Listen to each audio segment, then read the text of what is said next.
ماتھے کے خون کی نالیوں کے تنگ ہو جانے سے سامنے کے بال گرنے لگ جاتے ہیں۔ 20 سے 25 دن کے بعد بال اگ آئیں گے۔ یہ پرانا تیل شیشی میں ڈال کر رکھ لیں۔ اور بالوں کا گرنا، ایلوپیشیا، بال گرنے کے بعد سر میں نمودار ہونے والی گنج کی دو شکلیں ہیں، نامکمل گنج اور مکمل گنج۔ لیکن بعض اوقات بال گرنے کی کیفیت پورے جسم کو اپنی لپیٹ میں لے لیتی ہے۔ بال جلد میں نصب ہوتے ہیں۔ اکثر اوقات بال گرنے کے بعد وہ خانہ کہ جس میں بال نصب تھا اپنی اصلی حالت میں پڑا رہتا ہے اور اگلے بال کا منتظر رہتا ہے۔ ایسے حالات میں علاج اور دیگر کوششوں سے نئے بال پیدا ہونے کا امکان موجود رہتا ہے۔ دوسری صورت میں جب کوئی بال گرا تو اس کا مولد یعنی خانہ جسم نے خالی نہ رہنے دیا اور وہ بھر گیا۔ اب اس جگہ سے نئے بال پیدا ہونے کا امکان ختم ہو گیا۔ بال گرنے کے اسباب مندرجہ ذیل ہیں: چوٹ، زخم، سوزشیں، وائرس کی بیماریاں، جلد کی دق، پھوڑے پھنسیاں، آتشک، آبلوں والی سوزش، سر میں پھپھوندی،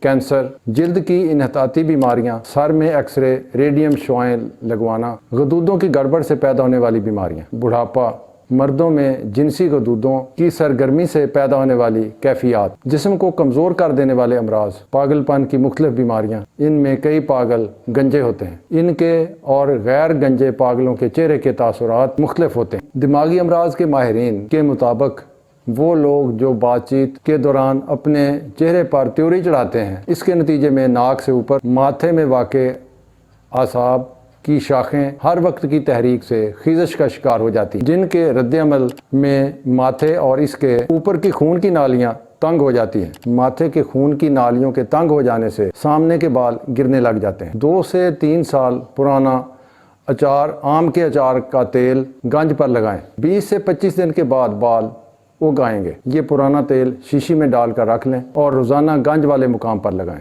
ہومیوپیتھک طریقہ علاج میں اس کے لیے نیٹرم میور، ایسڈ فاس اور سیپیا، یہ 30 طاقت میں تینوں دوائیاں لے کر ان کے 5-5 قطرے تھوڑے سے پانی میں ڈال کر صبح و شام لیے جائیں، اکسیر ہے۔